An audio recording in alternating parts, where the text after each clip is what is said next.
Welcome back. ఎక్కడైతే అన్యాయం జరుగుతుందో అక్కడ ఆక్రందనలు వినిపిస్తాయి, ఎక్కడైతే ఆక్రందనలు ఉధృతమవుతాయో ఉద్యమం మొదలవుతుంది. అలా మొదలైన ఉద్యమమే తెలంగాణ ఉద్యమం. అయితే ఏవైతే ఆప్షన్స్ కోసం అంటే మా ఉద్యోగాలు, మా నీళ్లు, మా నిధులు అన్నట్టుగా సాగిందో మరి అక్కడే వేటు పడుతోంది. అక్కడే అంటే సమస్య ఇంకా తేలినట్టుగా కనిపించట్లేదు. సరే, విజయలక్ష్మి గారు ఈ రోజు మన చర్చలో పాల్గొంటున్నారు. టీడీపీ నుంచి విజయలక్ష్మి గారు, అలాగే బీజేపీ నుంచి డాక్టర్ నరేష్ గారు. నమస్కారం అండి. విజయలక్ష్మి గారు, మీరు చెప్పండి. అందరికీ ఆప్షన్స్ ఇస్తే అంటే సంతోషించదగ్గ విషయమా, లేకపోతే కొంతమందికి అంటే క్రిటిసైజ్ చేస్తున్నారు, ఎందువల్ల అంటారు? ఇప్పుడు తప్పకుండా ఏ జడ్జిమెంట్ అయినా, ఏ తీర్పు అయినా, కమల్నాథన్ గారే కాదు, ఏ కోర్టు జడ్జిమెంట్ అయినా, ఏ ట్రిబ్యునల్ జడ్జిమెంట్ అయినా, ఏ పెద్ద మనుషుల జడ్జిమెంట్ అయినా ఇద్దరికీ సమన్యాయం జరగటం అనేది చరిత్రలో ఎక్కడా ఉండదండి. ఎప్పుడూ కూడా ఒకళ్ళు సంతోషపడతారు, ఎంతో కొంత ఉన్నా లేకపోయినా అన్యాయం అన్నట్టేగా. అన్యాయం అని అంటే వాళ్ళ భావన, వాళ్ళకి కలిగేటటువంటి ఫీలింగ్స్ని మనం చెప్పుకుంటూ ఉన్నాం. ఇక్కడ కమలనాథన్ కమిటీ ఆయన ఆప్షన్స్ ఇచ్చారు. ఎలా ఇచ్చారు?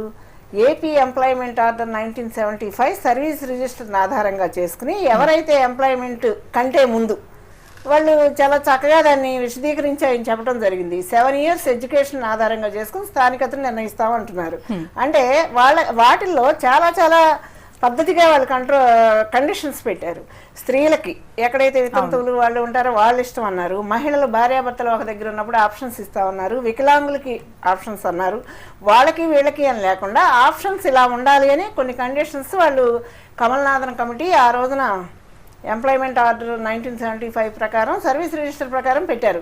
దాన్ని అక్కడ వాళ్ళు హర్షిస్తున్నారు, ఇక్కడ వాళ్ళు కొంచెం మా రాష్ట్రం కదా, మాకు ఆప్షన్స్ లేవు కదా అనేది కొంత ఫీలింగ్ కనిపిస్తుంది. కానీ అక్కడ అంత పెద్దగా ఫీల్ అవ్వాల్సిన అవసరం లేదు. ఎందుకంటే కేంద్ర గవర్నమెంట్ నియమించినటువంటి కమల్నాథన్ కమిటీ అన్ని రాష్ట్రాలకి సమన్యాయం చేయాలనే ఉద్దేశంతో కొత్తగా ఏర్పడిన రాష్ట్రాలు కాబట్టి ఇద్దరికి ఆప్షన్స్ ఇప్పటికిప్పుడు ఆప్షన్స్ ఇచ్చి వెళ్ళిపోమంటే ఎంప్లాయీస్ అంతా కొన్ని సంవత్సరాల నుంచి ఉమ్మడి రాజధానిలో, ఇంకా ఉమ్మడి రాజధాని 10 సంవత్సరాలు ఉంటుంది అన్న టైంలో మీరు ఇక్కడ మాత్రం ఉండటానికి వెళ్ళలేదు, వెళ్ళిపోండి అనేందుకు వీలు లేకుండా ఎవరు అన్యాయంగా బాధపడకుండా ఒక సమన్యాయం చేస్తుందనే మాత్రం ఎక్కువ మంది మెజారిటీలో ఫీలింగ్ ఉందండి. కొంతమందిలో అసంతృప్తి ఏ సందర్భంలో ఎక్కడైనా ఉండొచ్చు, దానికి కూడా నేను సమస్యపోతుంది అనుకుంటున్నాను. ఎందుకంటే 1956 స్థానికత అని కేసీఆర్ గారు దాని మీద ఏం జీవో రాలేదు. 1956 అని కనుక ఆయన స్థానికతను ఆధారంగా తీసుకుని చాలా ప్రాబ్లమ్స్ వస్తాయి. ఈ కోర్టులో నిలబడేటువంటి జీవోలు కాదు. అయినప్పటికీ నాటెట్ ఇంకా జీవో రాలేదు. ఎంప్లాయీస్ కి సంబంధించి ప్రామాణికత ఇవ్వలేదు. అది అసలు మామూలుగా ఎడ్యుకేషన్ లో కూడా ఇప్పుడు ఈయన చెప్పింది ఏంటంటే ఈ ఏదైతే 1975 ఎంప్లాయ్మెంట్ ఆర్డర్ ప్రకారం ఆ తరువాత అది కాకపోతే ఎవరైతే అంతకుముందు ఏ రోజైతే ఉద్యోగంలో చేరటానికి గంటే ముందు 7 years స్కూల్ ఎడ్యుకేషన్లో ఎవరైతే స్థానికత ఉంటుందో దాన్ని ఆధారంగా చేశారు. కాబట్టి తప్పకుండా మరి ఎంప్లాయ్మెంట్కి వెళ్ళినప్పుడు బేసిక్ ఏముందండి, ఎక్కడ చదివాడు, ఏం చేస్తాడు అనేది. కాబట్టి కమలనాథన్ గారు ఇచ్చినటువంటి ఇది చాలా ఓకే. అంటే కొంచెం కొంతమంది మీరు అన్నట్టుగా కొంతమందికి వెసులుబాటుగా ఉంది, కొంతమందికి అసంతృప్తి ఉంది, కొంతమంది తృప్తిగా ఉన్నారు. ఎప్పుడూ కూడా ఇద్దరిని సంతృప్తి పరచడం ఒక తల్లిదండ్రులకు కూడా సాధ్యం కాదు. ఎక్కడో ఒకట చిన్న అసమ్మతి, చిన్న అసంతృప్తి ఉంటుంది. కాబట్టి మనం అందరం అర్థం చేసుకోవాలి. ఇక్కడ వాళ్ళు చెప్పిన దానికి స్థానికత స్కూల్ ఎడ్యుకేషన్ 7 years, తర్వాత ఎంప్లాయ్మెంట్ ఆప్షన్స్ ఇద్దరికి కొన్ని కారణాల మూలంగా, కొన్ని కారణాల పరంగా ఇక్కడికి వచ్చేసి ఎడ్యుకేషన్ లైక్ ఇప్పుడు అంటే ఆర్మీలో కానీ ఏదైనా డిఫెన్స్ పోలీస్ దాంట్లో ఉన్న ట్రాన్స్ఫర్ అయ్యి వచ్చి ఇక్కడ పిల్లల్ని చదివించుకుంటారు. వాళ్ళ స్థానికత, వాళ్ళ ఒరిజినాలిటీ ఎట్లా మనం డిసైడ్ చేయాలి? ఇక్కడ స్థానికత ఎంతవరకు అమ్మా వాళ్ళ ఉద్యోగాల్లో వాళ్ళ రైట్స్ ని కాపాడుకోవటానికి వాళ్ళకి రావాల్సిన హక్కుల కోసం పోరాటం చేసినప్పుడే స్థానికత వస్తుంది తప్ప ఇప్పుడు ఈ గందరగోళం ఏమవుతుందంటే ప్రతి వాళ్ళు ఇన్సెక్యూరిటీ ఫీల్ అవుతున్నారు, అభద్రతా భావం, భయభ్రాంతులు అవుతున్నారు. స్థానికత అంటే ఏమిటి తెలియని వాళ్ళు చాలా మంది ఉంటారు. కాబట్టి వాళ్ళ హక్కులు, ఉద్యోగస్తుల హక్కుల కోసం వాళ్ళ హక్కులను కాలరాచే విధంగా ఉండకూడదనే ఉద్దేశంతో కమల్నాథన్ గారి కమిటీ ఈ రకమైన నిర్ణయం తీసుకుంది. ఇది చాలా వరకు మెజారిటీ ఆమోదయోగ్యంగా ఉందని మాత్రం చెప్పొచ్చు. నరేష్ గారు, అంటే ఆప్షన్స్ ఇచ్చినప్పుడు అది అంటే సంక్షేమ పరంగా ఉందా, లేకపోతే నిజంగా కొంతమందికి అన్యాయం చేసే విధంగా ఉందా? ఎందుకంటే ఆప్షన్స్ మన అంటే ఉద్యోగ సంఘాలు, తెలంగాణ ఉద్యోగ సంఘాలు కూడా అన్నాయి 60 ఏళ్లకు పెంచినా 120 ఏళ్లకు పెంచినా మేము ఇక్కడే ఉంటాం. అంటే అదొక మనం తీసుకున్నాం, 2 ఏళ్ళు పొడిగింపు అవుతుంది కదా. కొంతమంది ఏపీ ఆప్షన్ కూడా పెట్టుకుంటున్నారు తెలంగాణ వాళ్ళు, కానీ కొంతమంది అయితే అపోజ్ చేస్తున్నారు. ఎంతవరకు ఇది అంటే కమల్నాథన్ కమిటీ నివేదికలు ఎంతవరకు ఆమోదయోగ్యం?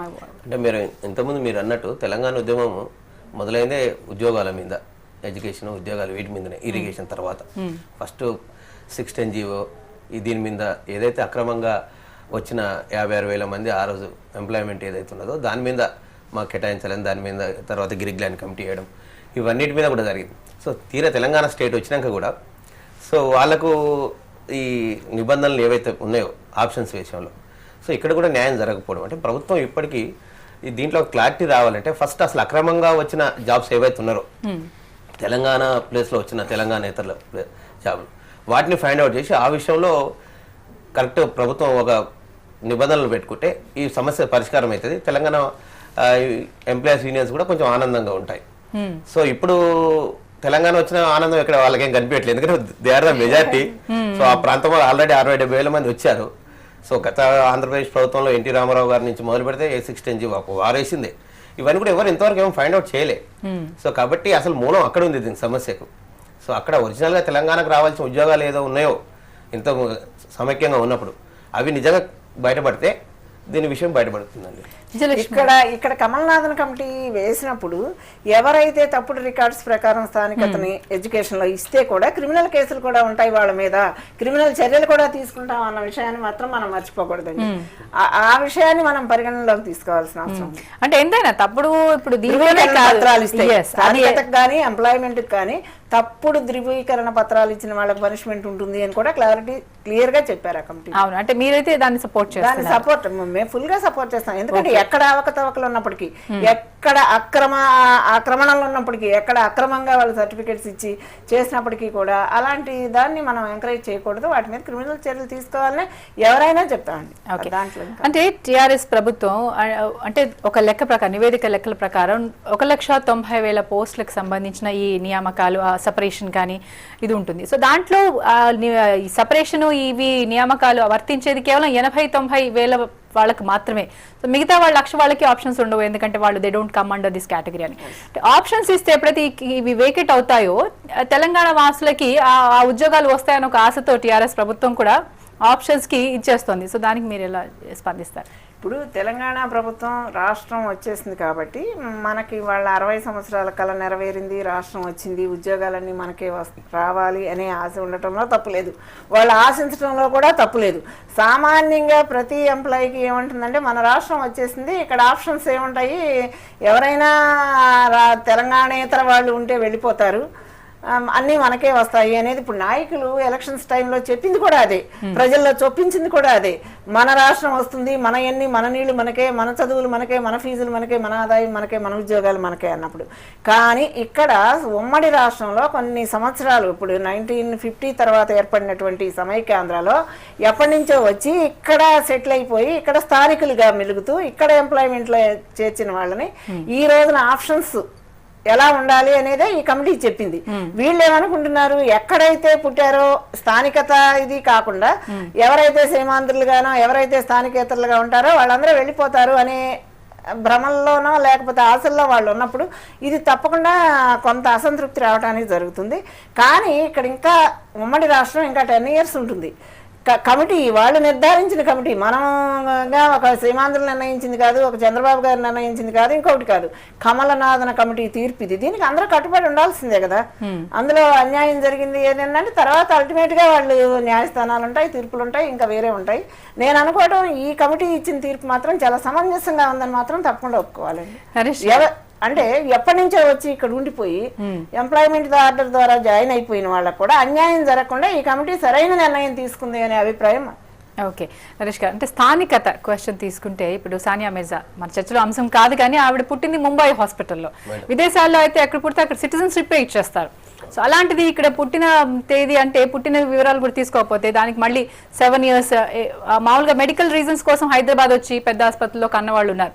వాళ్ళకి స్థానికత ఇస్తే అంటే ఎంతవరకు అది సమంజసమో, దాన్ని ఎందుకు అపోజ్ చేస్తుంది టిఆర్ఎస్ ప్రభుత్వం? ఒరిజినాలిటీ అంటే ఇక్కడ పుట్టిన తేదీని తీసుకుని మళ్ళీ 7 ఏళ్ళు ఇక్కడ విద్యాభ్యాసం చేయాలి అన్న కండిషన్ని తీసుకుంటే ఎంతమందికి అది లబ్ధి పడుతుంది, ఎంతమంది నష్టపోతారు దానివల్ల? మేడం ఇక్కడ టిఆర్ఎస్ మన విషయానికి వస్తే స్థానికత మీద అసలు 1956 అని మాట్లాడడంలో అర్థం లేదు. మేమంతా తెలంగాణ ఉద్యమంలో పార్టిసిపేట్ చేసినాం. తెలంగాణ కోసం భారతీయ జనతా పార్టీ ఫైట్ చేసింది. వితౌట్ భారతీయ జనతా పార్టీ తెలంగాణ రాష్ట్రం ఇక్కడ రాలేదు, మీరంతా తెలుసుకోవాల్సిన విషయం. Only because of BJP, Congress party సరే స్థానికంగా వాళ్ళ తెలంగాణ ప్రాంతంలో కొట్లాడారు. సో ఈ 2 పార్టీలు కలిస్తే తెలంగాణ వచ్చింది. దీంట్లో ఎలాంటి అనుమానం అవసరం లేదు. దీంట్లో భారతీయ జనతా పార్టీ పాత్ర చాలా స్పష్టంగా క్లియర్ ఉంది. అంటే తెలంగాణ వాదులు తెచ్చుకున్నది, టీఆర్ఎస్ తెచ్చుకున్నది కాదు, తెలంగాణ వాదులు తెచ్చుకున్నారు. That's absolutely right. సో ఇక్కడ భారతదేశం అంతా ఒకటే తాటిపై ఉండాలని కోరుకునే పార్టీ మాది. సో స్థానికతకు మరీ 60 సంవత్సరాలు పెట్టడం ఇవన్నీ మూర్ఖంగా నిర్ణయాలు ఇవన్నీ. సో ఇది నువ్వు ఇచ్చే ఏదో 10-12 వేల స్కాలర్షిప్ రియంబర్స్మెంట్ కోసము ఇది ప్రజలు ఆలోచిస్తలేరు. ఇక్కడ ఉన్న వీళ్ళు రేపు ఉద్యోగాలకు కూడా ఇదే అంటారా అని చెప్పేసి వాళ్ళు భయపడుతున్నారు. ఇతను ఇచ్చే 10,000 కోసం వాళ్ళు ఆశపడట్లేదు. వాళ్ళు రేపు జాబుల విషయాలలో కూడా ఇదే విషయం మాట్లాడితే ఏంటి మా పరిస్థితి. అక్కడ ఆంధ్రాకి వెళ్తే మేము అక్కడ ఆంధ్ర వాళ్ళు రానియరు మమ్మల్ని, నువ్వు ఎక్కడ చదువుకున్నావు, ఎక్కడ పెరిగినావు. సో ఇక్కడనేమో మాకు స్థానికతను ప్రశ్నిస్తున్నారు. సో 1950 అంటే వాళ్ళ ఇప్పుడున్న పిల్లలకు వాళ్ళ తండ్రులు వస్తే కానీ 60 ఏళ్ల క్రితం అంటే. సో ఇది మూర్ఖపు ఆలోచనలు. సో భారతదేశంలో కామన్గా ఏమున్నదో అవి తీసుకోవాలి. స్థానికత 10 ఏళ్ళ 15 సంవత్సరాల. సో నిజాం ప్రభు పెట్ట కనీసం 15 సంవత్సరాలన్నా ఒక లెక్క ప్రకారం ఉంటుండే, ముల్కీ రూల్స్ ప్రకారంగా మాట్లాడినా. అంతేగాని నువ్వు మూర్ఖంగా మరి 1956 సమంజసం కాదు ఇది. ఇది భారతీయ జనతా పార్టీ పూర్తిగా మేము వ్యతిరేకిస్తున్నాం దీంట్లో. ఎందుకంటే భారతదేశంలో ఉన్న ప్రజలందరూ మేము భారతీయులు అంత మావాలని కోరుకున్నాం మేము. సో అంత సమగ్రంగా ఉండాలని కోరుకుంటాం. సో రాష్ట్రాలు చిన్న రాష్ట్రాలు అయితే అభివృద్ధి అంతే అని చెప్పేసి రాష్ట్రం కోరుకున్నాం. అంతే తప్ప మేము ఆంధ్ర పీపుల్ ఇక్కడి నుంచి పంపించాలని చెప్పేసి వాళ్ళు నాన్ లోకల్ అని వాళ్ళు భారతీయులు కాదు అనుకునే వాళ్ళం కాదు మేము. కాబట్టి మేము చాలా స్పష్టంగా చెప్తున్నాం, దీంట్లో కేంద్ర ప్రభుత్వం ఇన్వాల్వ్ కావాల్సి ఉన్నది. ఇక్కడ పుట్టి పెరిగిన బిడ్డలంతా తెలంగాణ వాళ్ళే. ఇదే విషయం చాలా స్పష్టంగా కేసీఆర్ గారు చెప్పారు ఎలక్షన్స్లో. ఇక్కడ తిరుగుతూ ఎలక్షన్స్లో ఇక్కడ పుట్టిన వాళ్ళందరూ, ఇక్కడ చదువుకున్న వాళ్ళు, ఇక్కడ అందరూ మీరందరూ తెలంగాణ వాళ్ళని. సో రేపు అధికారంలోకి వచ్చిన తర్వాత వారు ఈరోజు 1956 అనడం ఇది సమంజసం కాదు. ఎందుకంటే ఈరోజు తెలంగాణ ఉద్యమంతో తెలంగాణ సింపతి మీద గెలిచాం. సో మనకంటూ క్యాడర్ లేదు. కాబట్టి నేను తెలంగాణ యొక్క ఓట్ బ్యాంక్ని పర్మనెంట్ చేసుకోవాలని చెప్పేసి ఈ కాన్సెప్ట్ తోటి పబ్లిక్లో తెలంగాణ కోసం నేనే ఉన్నాను, నా పార్టీ ఉన్నది, మిగతా పార్టీలు కావు, వీళ్ళందరూ నాన్ లోకల్ పీపుల్కు ఆంధ్ర పీపుల్ సపోర్ట్ చేసే పార్టీలని సపోర్ట్ చేస్తారనే ఉద్దేశం క్రియేట్ చేయాలని చెప్పేసి వాళ్ళు పెట్టడం తప్ప వాళ్ళకు కూడా తెలుసు 1956 అనేది వాస్తవంలోకి రాదు, ఇది జరిగే పని కాదని. కాకపోతే తెలంగాణ పీపుల్ని నేను మనసు దోచుకోవాలి, పర్మనెంట్గా ఓట్ బ్యాంక్ ఎస్టాబ్లిష్ చేయాలనే ఉద్దేశంతో కేసీఆర్ చేసింది తప్ప దీంట్లో కాదు. ఎందుకంటే ఈ నెక్స్ట్ రాబోయే రోజుల్లో నెక్స్ట్ ఎలక్షన్స్ ఈయన పరిపాలన మీద డెవలప్మెంట్ ఆధారం మీద ఉంటుంది. సో సింపతి ఒకటేసారి పనిచేస్తున్నది. కాబట్టి దీన్ని పర్మనెంట్ ఓట్ బ్యాంక్ కోసం చేయాల్సింది. ఎందుకంటే హైదరాబాద్ చుట్టుపక్కల వాళ్ళకి చూసాం మనం, ఎట్లయినా ఓటు రాలేదు ఇక్కడ సెటిలర్స్ ఇవన్నీ ప్రాంతంలో ఉన్న ప్రాంతంలో. కాబట్టి తెలంగాణ జిల్లాలన్నా మనం చూడండి, మేము ప్రతి ఒక్క రూపాయి తెలంగాణ బిడ్డకు పెట్టాలంటే ఈ పార్టీలు పెట్టనిస్తలే ఉన్నాను. మీకు నేను తెలంగాణ సొమ్ము మీకే పెట్టాలంటే పెట్టనిస్తలేవని ఇతను నటన తప్ప దీంట్లో వాస్తవికత లేదు. ముఖ్యమంత్రి కేసీఆర్ అంటే 1956 ఒక కొలమానం ఉంది, అది నేను సమయం వచ్చినప్పుడు చెప్తాను స్టేట్మెంట్ ఇచ్చారు. దానికి సమయానం ఏముంటుందండి, దానికి టైం ఏముంటుంది? ఇప్పుడు చెప్పేస్తే ప్రజల్లో కూడా క్లారిటీ వస్తుంది కదా. దాంట్లో అన్ని ప్రజల్లో అనుమానాలు రేకెత్తాల్సిన అవసరం ఏమున్నది? అది మేడం, అంటే మన ఇండియన్ టిపికల్ కల్చర్ ఏంటంటే యూనిటీ ఇన్ డైవర్సిటీ, అంటే భిన్న సంస్కృతులు ఒక దగ్గర, భారతదేశం యొక్క ఏమంటారు గొప్పతనం కూడా అట్లాంటిది. సో అది ఇప్పుడు అన్యాయం జరిగింది అన్నది అంటే పాలకులు ఒకనొక సమయంలో పాలకులు చేసిన తప్పిదాలకు ప్రజలంతా బాధపడుతున్నారు. అసలు ఈ అన్యాయాలు అక్రమాలు అన్నది ఎప్పటి నుంచి మనం తీసుకోవచ్చు? అంటే ఎందుకు అన్యాయం అయ్యారు, కొంతమంది ఎందుకు బాగుంది? ఇక్కడ ఇప్పుడు మీరు సానియా మీర్జాన్ గురించి మాట్లాడారు. ఇక్కడ మనం ఎంతవరకు ఎక్కడ పుట్టాము ఎక్కడ పెరిగాము అనేది చూస్తున్నారు తప్ప, ఇక్కడ మీరు చెప్పారు ఇప్పుడు భిన్న భాషలు, భిన్న మతాలు, భిన్న కులాలు కలిసి ఐకమత్యంగా బ్రతకడమే భారతీయ సంస్కృతి. ఇక్కడ సానియా మీర్జా ఎక్కడ పుట్టింది, ఎక్కడ స్థానికత అని ప్రశ్నించే ముందు కొంచెం మనం, ఎందుకంటే ఒక అధికారంలో ఉన్నప్పుడు, ఒక పదవిలో ఉన్నప్పుడు చాలా జాగ్రత్తగా మాట్లాడవలసిన అవసరం ఎంతైనా ఉంది. సానియా మీర్జా ఎక్కడ పుట్టింది, ఎక్కడ స్థానికత అనేదానికన్నా ఆవిడ క్రీడాకారులకి, కళాకారులకి, ఎవరికి కూడా ఈ స్థానికతను అంటకట్టకూడదు కవులకి. ఎందుకంటే ఒకప్పుడు బమ్మెరపోతను కూడా మావాడంటే మావాడు అన్నారు, ఆంధ్ర వాళ్ళు మావాళ్ళు అంటే తెలంగాణ వాళ్ళు మావాళ్ళు అన్నారు కేసీఆర్ గారు. ఇక్కడ నేను అంటాను కవులకి, కళాకారులకి, క్రీడాకారులకు కూడా స్థానికతను అంటగట్టి అనవసరంగా కలుషితం చేసుకునే వాతావరణాన్ని క్రియేట్ చేయడం మంచిది కాదు. ఆవిడ కూడా క్రీడాకారినిగా అంతగా ఫీల్ అవ్వాల్సిన అవసరం కూడా లేదండి. ఎందుకంటే ఆవిడ మనోధైర్యంతో నేను ఇండియన్, ఐఆమ్ ఇండియన్ అని చెప్పగలిగినట్టయితే చాలా బాగుండేది. ఆవిడ బెంబేలు పడిపోయి నా స్థానికతను ఎలా ప్రూవ్ చేసుకోవాలి అనేది అంత ఒక క్రీడాకారిణి ఆత్మస్థైర్యంతో జనాలకు ఒక సందేశం ఇవ్వాలి తప్ప తనే అలా అయిపోవటం కరెక్ట్ కాదు. ఇక్కడ 1956 స్థానికత ఆధారం ఏది చెప్పుకున్నప్పటికీ కూడా రాష్ట్రం విడిపోయింది, 60 సంవత్సరాల కలా నెరవేరింది. ఇక్కడ అందరం తెలంగాణ వాళ్ళమే, ఇక్కడ ఉన్న వాళ్ళం తెలంగాణ వాళ్ళమే. 45 ఇయర్స్ నుంచి ఇక్కడ ఉన్నాం. ఇక్కడ తెలంగాణ వాళ్ళం కాక ఎక్కడ మాకు ఆంధ్రాలో ఏం లేదు. ఇది మన క్యాపిటల్, మన హైదరాబాదు, మన ఆంధ్రప్రదేశ్ అనుకునే వచ్చాం, ఏపీ అనుకుని ఇక్కడ వచ్చి సెటిల్ అయిపోయాం. మా ఆస్తులు ఇక్కడ, పిల్లలు ఇక్కడ, మేము ఎక్కడికి వెళ్ళటానికి లేదు. తెలంగాణ సరే, రాష్ట్రం వేరైపోయింది తెలంగాణ. ఇప్పటికీ కూడా మీరు ఆంధ్ర వాళ్ళు, మీరు సెటిలర్స్ అంటే మానసికంగా బాధపడే ప్రజలు చాలా మంది ఉన్నారండి. రాజకీయ నాయకుల లబ్ధి కోసం మాట్లాడే మాటలు తప్ప ఇక్కడ ఉన్న వాళ్ళంతా ఇక్కడ వాళ్ళే. ఫస్ట్ మనం భారతీయులు అనుకుంటే ఈ సమస్య రానే రాదు. సానియా మిర్జాకి రాదు, బమ్మెర పోతన్ గారికి రాదు, విజయలక్ష్మికి రాదు. కాబట్టి దయచేసి ఆయన చెప్పే 56 స్థానికత నేను ఆయనతో, నరేష్ గారితో నేను పూర్తిగా ఏకీభవిస్తా. కేవలం రాజకీయ లబ్ధి కోసం, తెలంగాణ ప్రజల్లో సుస్థిర స్థానం సంపాదించుకోవటం కోసం ఆడే నాటకంలో భాగం తప్ప ఆయన ఏంటంటే నేను ఉద్యమం ద్వారా ప్రవోక్ చేశారండి, రాష్ట్రం కోసం ప్రవోక్ చేసుకోవటం, ఆయన రాష్ట్రాన్ని సాధించుకోవటం కోసం సామధాన భేద దండోపాయాలు ఉపయోగించుకున్నారు. రాష్ట్రం వచ్చింది కూడా. సరే, రాష్ట్రం తీసుకొచ్చిన వ్యక్తి 60 సంవత్సరాల తెలంగాణని అంతకుముందు ఉద్యమంలో 69లో 72లో కూడా సాధించలేనిది ఈయన తీసుకొచ్చారు కాబట్టి ఆయన హీరోనే వాళ్ళ విషయంలో. ఆ సెంటిమెంట్తో ఆయన గెలిపించుండొచ్చు. ఉద్యమంలో మాట్లాడిన ఉద్యమకారుడిగా ఒక అథారిటీ ఉన్నప్పుడు ఒక స్టేట్ ముఖ్యమంత్రిగా అలా మాట్లాడటం ఎంతవరకు సబబు కాదు. కేవలం సెంటిమెంట్తో ఓటు బ్యాంకును సుస్థిరం చేసుకునే ప్రయత్నాల్లో భాగం తప్ప ఇది ఎంతమంది నొచ్చుకుంటున్నారు, ఎంతమంది అభద్రతా భావంతో ఉన్నారనేది ఒక స్టేట్ అథారిటీగా ఎప్పుడు కూడా స్టేట్ అథారిటీ ఇలా విభజించి పాలించు చేయదు. ఆయన ఒక ముఖ్యమంత్రిగా ఆలోచించాలి. ఇప్పుడు ఎవరున్నప్పటికీ కూడా తెలంగాణ రాష్ట్రంలో ఉన్న ప్రజలందరికీ నువ్వు ఒక ముఖ్యమంత్రివి, ఆ హోదాలో మాట్లాడాలి తప్ప ఇంకా సీమాంధ్రులు తన్ని తరిమేస్తాము, వాళ్ళకి ఇది కాదు, వీళ్ళు దోచారు అనే మాటలు మానేస్తే ఉభయత్రా కూడా శ్రేయస్కరమని నేను అనుకుంటున్నాను. నరేష్ గారు, 10 ఏళ్ళు కామన్ క్యాపిటల్ గా అంటే స్టేట్ సెపరేషన్ యాక్ట్ లో ఉన్నది, అది సమ్మతించే మనం మళ్ళీ అగ్రిమెంట్ ఇదైపోయాము. ఆ 10 ఏళ్ళు అంటే ఒక న్యూట్రల్ పొజిషన్ లో ఉండి మనం మాట్లాడితే ఆ 10 ఏళ్ళు కామన్ గా ఉండొచ్చు కదా. మళ్ళీ ఇవి 10 ఏళ్ల వరకు చంద్రబాబు అంటున్నాడు ఫీజులు కట్టండి, ఎందుకంటే ఇట్స్ క్యాపిటల్, కామన్ క్యాపిటల్ కాబట్టి we belong to single state అని. అట్లాంటిప్పుడు ఎందుకు ఈ సెపరేషన్ అంటే ఈ 10 years కలిసి ఉండాల్సిన పరిస్థితి ఉండాలి యాక్చువల్గా. కానీ వై టీఆర్ఎస్ అంటే ఇప్పుడు మనకి టీఆర్ఎస్ నేత మనకి అందుబాటులో లేరు కాబట్టి మీరు దానికి ఎట్లా స్పందిస్తారు? మేడం, ఇక్కడ సమస్యను పరిష్కరించడానికి ఇద్దరు పూనుకోవట్లేదు, అక్కడ చంద్రబాబు గారు, ఇక్కడ కేసీఆర్ గారు. మనం వాస్తవానికి ఆలోచన చేస్తే చాలా సింపుల్ ఇది. ఎందుకంటే ఎక్కడైతే లోకల్ సర్టిఫికేట్ తీసుకొస్తారో వాళ్ళకి ఆ ప్రభుత్వం భరిస్తే సరిపోతుంది. సో ఆ లెక్కన మాట్లాడితే హైదరాబాద్ చుట్టుపక్కల ఎవరైతే లోకల్ సర్టిఫికేట్ నుంచి ఇంత కేసీఆర్ బాధపడే పిల్లలు, విద్యార్థులు ఎవరైతే ఉన్నారో, నేను అనవసరంగా నా రూపాయి వాళ్ళకి ఇస్తున్నానే ఫీల్ అవుతున్న వ్యక్తి అంతకప్పు కూడా 34,000 మంది వెళ్ళారు. సో మిగతా అంతా తెలంగాణ జిల్లాలో లోకల్ పీపులే. ఇక్కడ ఉన్న వాళ్ళు కూడా ఇక్కడ చదువుకునే ఇక్కడ స్థానికత ఉన్నవాళ్ళు. సో రెండు ప్రభుత్వాలు ఒక అంగీకారానికి రావాలి. రేపు ఎంసెట్ కౌన్సిలింగ్లో కానీ, డిగ్రీ అడ్మిషన్స్లో కానీ, ఎక్కడైనా సరే. సో ఎవరైతే ఇన్కమ్ సర్టిఫికెట్ ఏ మండలం నుంచి తీసుకొస్తారో అది ఆంధ్ర ప్రాంతంలో ఉంటే ఆంధ్ర ప్రభుత్వం భరించాలి, తెలంగాణ ప్రాంతంలో ఉంటే తెలంగాణ ప్రభుత్వం భరించాలి. ఇంత స్పష్టమైన క్లారిటీని దీన్ని కన్ఫ్యూజ్ చేస్తూ చంద్రబాబు నాయుడు కూడా దాన్ని ఎలా తప్పించుకోవాలనే ఉద్దేశంతో సో ఆంధ్రలో ఇప్పుడు మనం చూస్తున్నాం. ఎంత అంటే భారతదేశంలోనే ఎక్కడ లేనని ఇంజనీరింగ్ కాలేజీలు మన దగ్గర ఉన్నాయి. మొత్తం భారతదేశం మొత్తం మీద కూడా 75,000 ఇంజనీరింగ్ సీట్ల కంటే ఎక్కువ ఉండొద్దని చెప్పేసి రకరకాల నిపుణుల కమిటీలు, ప్రొఫెసర్స్ కమిటీలు చాలా చెప్పాయి. కానీ ఒక భారతదేశంలో ఒక ఆంధ్రప్రదేశ్లో 2 లక్షల చిల్లర ఉన్నాయి. సో స్పెషల్గా 2004 రాజశేఖర రెడ్డి పీరియడ్ వచ్చిన తర్వాత 215 ఉన్న కాలేజీలు ఈరోజు 685 ఇంజనీరింగ్ కాలేజీలు. Most of the colleges professors లేక డిగ్రీ పిల్లలతోటి బీటెక్ మంచి లాంగ్వేజ్ ఉండి ఫస్ట్ క్లాస్లో పాస్ అయిన పిల్లలు ఏదో సాఫ్ట్వేర్ కంపెనీలోకి వెళ్తారు, మంచి శాలరీస్కి వెళ్తారు. సెకండ్ క్లాస్లో పాస్ అయిన పిల్లల్ని లాంగ్వేజ్ లేని పిల్లలతో టీచింగ్ చేస్తూ ఒక అన్ప్రొడక్టివ్, వాళ్ళకి ఎందుకు ఈ సమాజానికి పనికి రాకుండా భారంగా తయారవుతున్నాయి. ఇవన్నీ కూడా ఈ యొక్క ఏదైతే రీఎంబర్స్మెంట్ మీద వచ్చిన కుట్రలో భాగంగానే ఇన్ని కాలేజీలు పుట్టుకురావడం జరిగింది.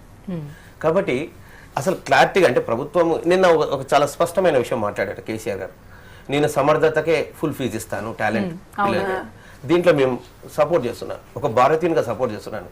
ఎందుకంటే మన దగ్గర విద్యార్థి చాలా టాలెంట్ ఉండాలి, ప్రతిభ ఉండాలి. ఒక ఇంజనీరింగ్ విద్యార్థి ఎంతో మందికి ఎంప్లాయ్మెంట్ కల్పించే ఇండస్ట్రీలలో పనిచేసే వ్యవస్థలు ఉండాలి. కానీ అన్ప్రొడక్టివ్గా చూస్తున్నాం చాలా మంది పిల్లలు 5,000, 6,000 రోజుల చిన్న జాబులు చేస్తున్నారు. కాబట్టి ప్రభుత్వము స్కాలర్షిప్ల మీద 2 ప్రభుత్వాలు వరి కావాల్సిన అవసరం లేదు. నేను చాలా స్పష్టంగా చెప్తున్నాను, ఎవరు ఎక్కడ లోకల్ సర్టిఫికేట్ తీసుకొస్తే అక్కడ వాళ్ళు ఆ ప్రభుత్వం భరించండి. సో ఆంధ్రప్రదేశ్ చుట్టుపక్కల ఉన్న రంగారెడ్డి జిల్లా చుట్టుపక్కల ఉన్న ఇంజనీరింగ్ కాలేజీలో మొత్తం కేసీఆర్ని భరించడం సమంజసం కాదు తెలంగాణ ప్రభుత్వం సంబంధించిన. సో అక్కడ ప్రకాశం జిల్లా పిల్లోడు ఇక్కడ వచ్చి అడ్మిషన్ తీసుకున్నప్పుడు ఆ ప్రకాశం జిల్లా పిల్లోడికి ఇక్కడ ఉన్న తెలుగుదేశం ప్రభుత్వం భరించాలి, సారీ ఇక్కడ ఉన్న ఆంధ్రప్రదేశ్ ప్రభుత్వం భరించాలి. ఎందుకంటే అక్కడ లోకల్ సర్టిఫికేట్ తీసుకొచ్చాడు. సో కుకట్పల్లిలో ఉన్న అబ్బాయి కుకట్పల్లిలో ఇక్కడ బాలనగర్ మండలం నుంచి తీసుకొచ్చిన సర్టిఫికేట్ కి లోకల్ సర్టిఫికేట్ ఇక్కడ తెలంగాణ ప్రభుత్వం భరించాలి. సో అక్కడ ఆంధ్రన అతను తెలంగాణ విషయం మనం పట్టించుకోవద్దు. అక్కడ స్థానికుడు ఇక్కడ ఇల్లు కట్టుకుంటున్నారు, వాళ్ళ తల్లిదండ్రులు ఉన్నారు, ఇక్కడ లోకల్ సర్టిఫికేట్ ఉంది, ఇక్కడ ఎడ్యుకేషన్ ఉన్నది, కాబట్టి అతను భరించాలి. సో ఇలా మొత్తం కూడా చూస్తే 30-40 వేల మంది కూడా సెటిలర్స్ పిల్లలు ఉన్నారు. కాబట్టి దీన్ని ఇంత పెద్ద రాద్ధాంతం చేసి తెలంగాణ పిల్లల్లో క్లారిటీ లేకుండా సో ఇది ఎన్నో కోట్ల రూపాయలు పోతున్నాయి అని చెప్పేసి తెలంగాణ వాళ్ళంతా నాగమోయాల్సిన అవసరం లేదు. అతను చాలా స్పష్టంగా దీంట్లో కూడా చంద్రబాబు నాయుడు కూడా ఏదో తప్పించుకునే విధంగా మీరే భరించాలి, మీరే, ఇది మూర్ఖపు ఆలోచన. ఇక్కడ మా పిల్లలకు మేము ఇస్తాము స్కాలర్షిప్లు, మీ పిల్లలకు మీరు ఇవ్వండి, మీ ప్రాంతంలో లోకల్ సర్టిఫికేట్ తీసుకొచ్చిన తెలంగాణ ప్రాంతంలో తీసుకున్న వారికి మీరు ఇవ్వండి స్కాలర్షిప్లు, మా ఆంధ్ర నుంచి వచ్చి చదువుకునే పిల్లలకు మేము ఇస్తామంటే దీంట్లో సమస్యనే ఉండదండి. ఇవి ప్రభుత్వం ఏ విధంగా తప్పించుకోవాలని చెప్పేసి ఇక్కడ ఒక విషయం అండి, ప్రతి దాంట్లో కూడా సెంట్రల్ ఇన్వాల్వ్మెంట్ మనం కోరుకోవడం కూడా కరెక్ట్ కాదు. ఎందుకంటే రాష్ట్రాల్లో 2 ఉన్నాయి రీజనల్ పార్టీస్, ఇక్కడ తెలుగుదేశం పార్టీ అవనివ్వండి, ఇక్కడ టీఆర్ఎస్ అవనివ్వండి, ఒక ఏరియాకి సంబంధించిన పార్టీ. అలాగే తెలుగుదేశం 2 రాష్ట్రాల్లో ఇప్పుడు 2 అయిపోయినాయి కాబట్టి 2 ఉంది. ప్రతి దాంట్లో కేంద్రం ఇప్పుడు ఇదే కనుక పెద్ద రచ్చ అయితే ఇన్వాల్వ్మెంట్ కేంద్రం ఇన్వాల్వ్ అవ్వాల్సి వస్తుంది. అక్కడ రీజనల్ పార్టీలు పరిపాలిస్తున్న ఏరియాస్ లో ప్రతి దానికి ఇంటర్ఫీర్ అవ్వాలంటే వాళ్ళకి కష్టం, మనకి ఇబ్బందికరమైన పరిస్థితులు. కాబట్టి ఇప్పుడు ఆయన చెప్పినట్టుగా ఇక్కడ ఉమ్మడి రాజధానిగా ఉంది కాబట్టి, విద్యలో మధ్యలో ఉన్నారు కాబట్టి వాటి ఆధారంగా ఇద్దరు ముఖ్యమంత్రులు కూర్చుని చర్చలు జరిపి దీన్ని సమస్యకి సామరస్యమైన సొల్యూషన్ వెతకాలనేది అందరూ కోరుకుంటున్నారు. ఎందుకంటే తెలంగాణ పిల్లల్ని సెంటిమెంట్తో మనకే వస్తుంది అనే భావం ఆయన రాజకీయ లబ్ధి కోసం చేస్తూ ఉన్నారు. ఒక ప్రక్కన ఇక్కడ ఏమైంది, సీమాంధ్రులు ఎవరైతే పిల్లలు చదువుకుంటున్నారో వాళ్ళకి ఇదంతా ఈ లోతుపాతులు తెలియదు. అసలు ఇన్సెక్యూరిటీ ఫీలింగ్, మన చదువు కంప్లీట్ అవుతుందో లేదో, తల్లిదండ్రులు అందరూ చదువుకున్న వాళ్ళే రూల్స్ రెగ్యులేషన్స్ లేకపోతే స్థానికత ఇవన్నీ తెలియదండి. ఆ దిశగా ఏమవుతున్నారంటే అభద్రతా భావంతో ఫీల్ అవుతున్నారు. కాబట్టి నేను అనేది ఏమిటంటే నా పర్సనల్ అభిప్రాయం కూడా సెంట్రల్ ఇన్వాల్వ్మెంట్ లేకుండా ఇద్దరు కూర్చుని సామరస్యంగా పరిష్కరించుకుంటే ఈ సమస్య ప్రతి సమస్యకి పరిష్కారం ఉంటుంది. ఎవ్రీథింగ్ ఈజ్ సాల్వ్ చేయొచ్చండి. బట్ కావాల్సింది ఏంటంటే ఇంట్రెస్ట్ ఆన్ దట్ దీని మీద, అది సామరస్యంగా ఇద్దరు కూర్చుని ఒక దగ్గర కూర్చుని, ఎందుకంటే ఇప్పటి వరకు కలిసిమెలిసి ఉన్న వాళ్ళం ఇక్కడ ప్రజలందరినీ దృష్టిలో పెట్టుకోవాలి. నాయకులు రాజకీయాన్నే కాకుండా ఎంతమంది ప్రజలు ఉన్నారు, వాళ్ళకి రాజకీయాలతో సంబంధం లేదు, రాజకీయ లబ్ధితో సంబంధం లేదు, వాళ్ళంతా తటస్థులు. రాజ్యాధికారం ఇచ్చింది ప్రజలే కాబట్టి ప్రజలే అధికారం ఇచ్చారు కాబట్టి ఆ ప్రజలను గందరగోళంలో నెట్టకుండా వాళ్ళు ఒక సామరస్య పరిష్కారాన్ని ఎతకడం దీనికి పరిష్కారం. అంటే స్థానికతపై స్పష్టత ఇచ్చి ముందుకు సాగితే బాగుంటుందని పార్టీలు అభిప్రాయపడుతున్నారు. ఇప్పుడు ఒక చిన్న బ్రేక్ ఇద్దాం ఈ చర్చకి. Will be back soon. Keep watching TV1.